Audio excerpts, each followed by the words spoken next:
দীর্ঘ 15-20টি বছর ধরে আমরা সারা বিশ্বের ভিতর দুর্নীতিতে চ্যাম্পিয়ন হয়ে আছি, কিন্তু এবার যেন আমার মনের বুদ্ধি কেমন করছে। তাহলে কি এবার আমরা বিশ্বের মাঝে চ্যাম্পিয়ন হতে পারবো না? মন্ত্রী, সেনাপতি মহারাজ, আদেশ করুন। কেন যেন আমার মনের মধ্যে কেমন যেন করছে। কি করব বলো না, কেন কথা বলো। মহারাজ, আপনি কোনো চিন্তা করবেন না, এবার অবশ্যই আমরা দুর্নীতিতে চ্যাম্পিয়ন হব মহারাজ। কারণ দুর্নীতির যতগুলো খাত রয়েছে প্রত্যেকটা খাতেই আমরা 100% সফলতা অর্জন করেছি মহারাজ। আমি মন্ত্রীর কথায় পুরো আসক্ত হতে পারছি না। সেনাপতি, তুমি বলো তোমার অবস্থা কি? মহারাজ, চিন্তা করবেন না মহারাজ, আপনি কোনো চিন্তা করবেন না, কারণ আমরা দুর্নীতিতে ফাঁস আছি। যত রাস্তাঘাট আছে, ভূমি অফিস আছে, তারপরে স্কুল কলেজ আছে, সবগুলো থেকে আমরা 100% আমরা সফল আছি মহারাজ। তাহলে কি আমি দুশ্চিন্তা থেকে একটু মুক্ত হতে পারবো? অবশ্যই মহারাজ। মন্ত্রী, বলো রাস্তাঘাটের কি অবস্থা? আপনি যদি রাস্তাঘাটের কথা শোনেন মহারাজ, আপনি তো অবাক হয়ে যাবেন মহারাজ। গত বছর যেখানে সামান্য সমস্যা ছিল, এবছর তো আমরা রাস্তাঘাটের অবস্থা খুবই খারাপ করে দিয়েছি মহারাজ। আপনি যদি দেখেন বড় বড় পুকুর আমরা সেখানে কেটে দিয়েছি মহারাজ। যে পুকুর আমরা কেটেছি খুব শীঘ্রই সেটা খাল হয়ে যাবে মহারাজ। আর আপনি যদি চান এই খাল কেটে আপনি কুমিরও আনতে পারবেন মহারাজ। সুন্দর প্রস্তাব দিয়েছো, সুন্দর কাজ করেছো। বলো সেনাপতি, স্কুল কলেজ থেকে তুমি কি পরিমাণে দুর্নীতি করেছো? আপনি হয়তো মহারাজ বাংলাদেশের একটা স্কুলের ধারণা দিলে হয়তো বুঝতে পারবেন। 5 কোটি টাকা বাজেট এসেছিল মহারাজ, সেখানে আমি মাত্র 5 লাখ টাকা খরচ করেছি, আর বাকি টাকা আমি সব ছেড়ে দিয়েছি মহারাজ। তাহলে তো এবার আমরা দুর্নীতিতে চ্যাম্পিয়ন হতে পারবো, এতে আমাদের কোনো সন্দেহ নাই।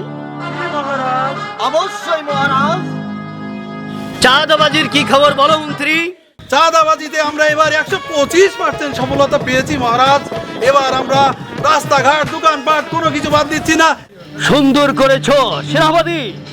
বলুন মহারাজ। শুনলাম তোমরা নাকি ভ্যানওয়ালাদের কাছ থেকেও চাঁদাবাজি নিচ্ছ। অবশ্যই মহারাজ, এই দেশে ভ্যান চালাতে গেলে কারণ চাঁদা আমাকে দিতেই হবে মহারাজ। এখন মনে করেন কি পেট্রোল মারে না, এখন পিকআপ দিয়ে চলে। তারা যদি 300 টাকা ইনকাম করে, আমাদের 200 টাকা দেওয়া লাগে মহারাজ। চাঁদাবাজি সব জায়গায় করব মহারাজ, এর থেকেও আমরা পিছবো না, সব জায়গায় আমরা চ্যাম্পিয়ন হতে চাই মহারাজ। বলো মন্ত্রী, তোমরা নাকি ভিক্ষুকের কাছ থেকেও চাঁদা নিচ্ছ? অবশ্যই মহারাজ, আমরা এখন কাউকে ছাড় দেব না। রোডে ঘাটে যেখানে যা পাবো চাঁদা নিয়ে পুরো দেশ সয়লাভ করে দেব মহারাজ। বলো সেনাপতি, খুন খারাপের দিকে কত দূরে এগিয়ে গেছো? আমার লোকজন যেখানে সেখানে খুন খারামিতে এগিয়ে যাচ্ছে মহারাজ। শুধু তাই নয় মহারাজ, চাঁদা না দিলে আমার লোকজন যারা যেখানে পাচ্ছে খেটাখাট তারে মেরে দিচ্ছে মহারাজ। মন্ত্রী, সেনাপতি, তোমাদের সব কথা আমি শুনেছি, কিন্তু আমি আসক্ত হতে পারছি না। আগামী সপ্তাহে যতক্ষণ পর্যন্ত আমাদের দুর্নীতির চ্যাম্পিয়ন ঘোষণা আমার কানে না পৌঁছাবে, ততক্ষণ পর্যন্ত আমি আসক্ত হতে পারছি না। আগামী সপ্তাহে সবার সাথে আবার বৈঠকে কথা হবে। যাও, সবাই চলে যাও।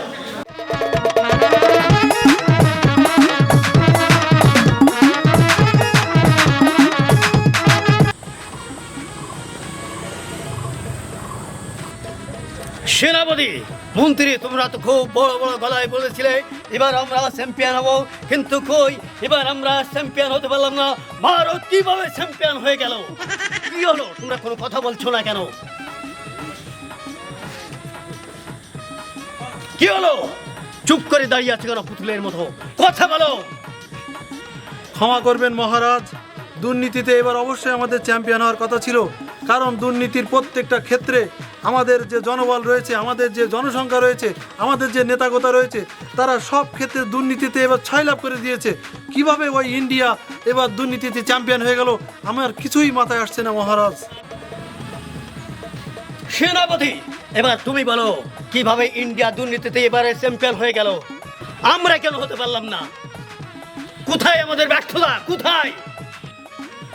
ক্ষমা করবেন মহারাজ, স্কুল, মাদ্রাসা, এতিমখানা, আপনার কলেজ, সব জায়গায় দুর্নীতি করেছি, খুন খারামি করেছি, চাঁদাবাজি, লুটপাট, এমন কোনো অন্যায় নেই যে করিনি মহারাজ। তারপরেও আমরা কেন চ্যাম্পিয়ন হতে পারলাম না মহারাজ? না না না, আমি কোনোভাবেই রায় বরদাস্ত করতে পারছি না। 1 সপ্তাহের ভিতরে তদন্ত করে বের করো, যাও।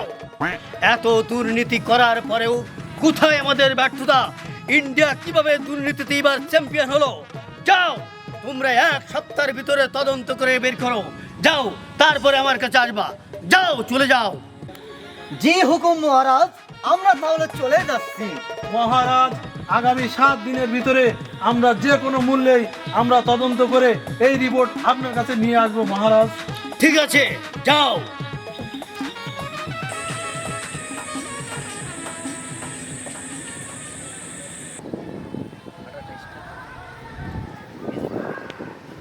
মন্ত্রী মশাই, বলুন সেনাপতি সাহেব। আমরা তো ইন্ডিয়াতে এসে গেছি। হ্যাঁ, ইন্ডিয়া তো অনেক সুন্দর। এত সুন্দর নদী, এই সে কি নদী বলে এই সেটা? সেই গঙ্গা নদী, এটা বাংলাদেশের মধ্যেও চলে গিয়েছে এই নদীটা। এটা অর্ধেকটা ভাগ আমাদের আছে সেনাপতি সাহেব। এখন কি আমরা এই নদী পার হয়ে ইন্ডিয়ার ভিতরে চলে এসেছি? হ্যাঁ, আমরা ইন্ডিয়ার ভিতরে দেখতে পাচ্ছ না, দাদা বাবুরাও সামনে কত সুন্দরভাবে তারা চলাফেরা করছে। ওই যে একজন দাদা বাবু দাঁড়িয়ে রয়েছে। সেনাপতি সাহেব, বলুন মন্ত্রী সাহেব, আপনার কি মনে আছে রাজামশাই কি বলেছেন? কি বলেছেন? রাজামশাই বলেছেন 7 দিনের ভিতরে যে কোনো মূল্যে এই তথ্য উদ্ঘাটন করতেই হবে কিভাবে ইন্ডিয়া দুর্নীতিতে চ্যাম্পিয়ন হয়ে গেল এবার। ঠিক বলেছেন মন্ত্রী সাহেব। ওই যে এক দাদাবাবু এসছে, ওনার কাছে সবকিছু জেনে শুনে বুঝে আমাদের সবকিছু তথ্য বের করে নিতে হবে। ঠিক বলেছেন সেনাপতি সাহেব, যে কোনো মূল্যে আমরা যদি তথ্য উদ্ঘাটন না করতে পারি তাহলে রাজামশাই আমাদেরকে প্রাণদণ্ড দিতে পারে সেনাপতি সাহেব। মন্ত্রী সাহেব, সেনাপতি সাহেব, এই দেখেন আমাদের দাদাবাবু রয়েছে, এনাদের সাথে কিছু কথা প্রশ্ন করা যাক। মন্ত্রী সাহেব, সেনাপতি সাহেব বলুন। এই দাদাবাবুর কাছে কিছু কথা আমরা জিজ্ঞাসা করি ডেকে। নিশ্চয় নিশ্চয়। এই যে দাদাবাবু, আমাদের কিছু কথা আছে একটু। तुम है बंगाली है, कहाँ जाता हो? हम लोग बंगाली हूँ, बांग्लादेश से आया हूँ। मैं एक बात बता हूँ, तुम सही जवाब देता हो। ओ समझा रहा हूँ ना, बताए बताए। মন্ত্রী সাহেব, উনি কি বলছে আমি কিচ্ছুই বুঝতে পারছি না। এই যে দাদাবাবু, আপনি বাংলায় কথা বলতে পারেন না, বাংলায় বলেন। तुम क्या बोलता हूँ, मैं समझ नहीं पाहू। मैं जानता चाहा हूँ जे तुम का देश एबार दुर्नीति का चैंपियन कह रहा हूँ। আরে দাদাবাবু, আমরা জানতে চাচ্ছি যে আপনাদের দেশে আপনারা কিভাবে দুর্নীতিতে চ্যাম্পিয়ন হলেন। बांग्लादेश का एक मिनिस्टर आया था, वो हमको देश का प्राइम मिनिस्टर का कुछ इंफॉर्मेशन दिया था। সেনাপতি মশাই, হ্যাঁ বলুন মন্ত্রী সাহেব। কিছু বুঝলেন আপনি? অবশ্যই বুঝতে পেরেছি। তাহলে চলেন যাই, চলেন। আমরা মহারাজকে এই ইনফরমেশন দিয়ে দিই যে অবশ্যই। কিভাবে ভারত এবার দুর্নীতিতে চ্যাম্পিয়ন হয়ে গেল। চলেন, সংবাদটা দিতেই হবে। চলেন চলেন।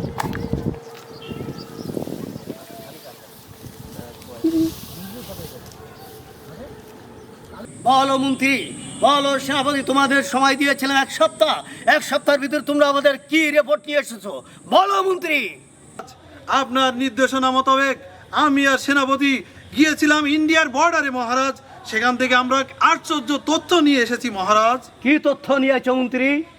এক দাদা বাবুর কাছ থেকে জানতে পারলাম যে আমাদের দেশের যে মন্ত্রী ছিল সে এখন আমাদের দেশে নেই, সে এখন দিল্লির মসনদের পাশে বসে আছে মহারাজ। সেখানে গিয়ে সে কি করছে? মহারাজ, বিগত দিনে যে 15-16 বছর আমরা যে দুর্নীতিতে চ্যাম্পিয়ন ছিলাম, সেই চ্যাম্পিয়নের মূল হোতা তো ছিল সেই মন্ত্রী। সে এখন দিল্লির মসনদের পাশে বসে সে বাংলাদেশের যত দিন দুর্নীতির খবর ছিল সে ওখানে নতুন নতুন থিওরি দিয়ে তাদেরকে দুর্নীতিতে চ্যাম্পিয়ন বানাতে সহায়তা করছে মহারাজ। বলো সেনাপতি, মন্ত্রী যে কথা বলছে এটা কি সত্য? জি হুকুম মহারাজ, মন্ত্রী সাহেব যেটা বলেছে এইটাই সত্য ঘোষণা। আমরা গিয়েছিলাম ইন্ডিয়ার বর্ডারে, সেখানে প্রশ্ন করে সবকিছু জেনে শুনে বুঝলাম যে ইন্ডিয়া চ্যাম্পিয়ন হয়েছে, আমরা পারিনি বাংলাদেশ। শুধু তাই নয় মহারাজ, আমাদের দেশে যে অপরাধ জগতের কিং ছিল সে এখন বর্তমান দিল্লিতে বসে আছে। দিল্লির মন্ত্রীকে ভালো ভালো থিওরি দিচ্ছে কিভাবে দুর্নীতি ফাঁস এগিয়ে যায়। সেনাপতি মশাই যা বলছে তা 100% সত্য। আমাদের দেশের এক অপরাধ প্রবণ মন্ত্রী তিনি বসে রয়েছে দিল্লির মসনদের খুবই পাশে এবং নতুন নতুন থিওরি দিয়ে ইন্ডিয়াকে সহায়তা করছে কিভাবে তারা দুর্নীতিতে চ্যাম্পিয়ন হতে পারে মহারাজ। হ্যাঁ, এই জন্য আমি বুঝতে পেরেছি 12 দিনের পরে দিন, রাতের পরে রাত মসজিদগুলো ভেঙে কুড়মার করে দিচ্ছে, মুসলমানদের উপর অত্যাচার করে মসজিদে গিয়ে নামাজ পড়ার সময় তারা নির্যাতন করছে, দিনে দুপুরে মা বোনেদের পরে ইজ্জত হামলা করছে, একের পর এক শিশুদের পর হত্যা করছে, হত্যা করে করে তারা দিনে দিনে অন্যায়ের পাহাড় গড়ে তুলে তারা এখন বিশ্বের দুর্নীতির চ্যাম্পিয়ন হয়েছে।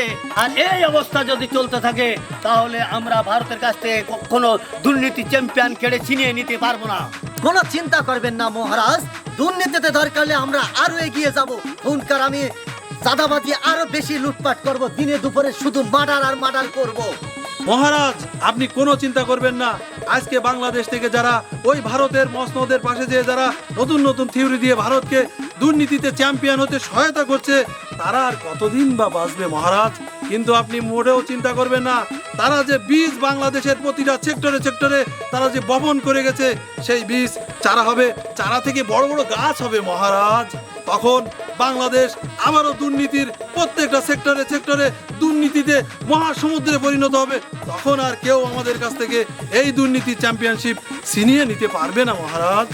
ঠিক আছে, তোমাদের কথায় আমার বুক ভরে গেছে। আমরা আবারও বিশ্বে দরবারে আমরা দুর্নীতিতে আবারও চ্যাম্পিয়ন হতে চাই। কি বলো মন্ত্রী, কি বলো সেনাপতি? জি মহারাজ। আজকের মতো সভা এখানে সমাপ্ত ঘোষণা করা হলো।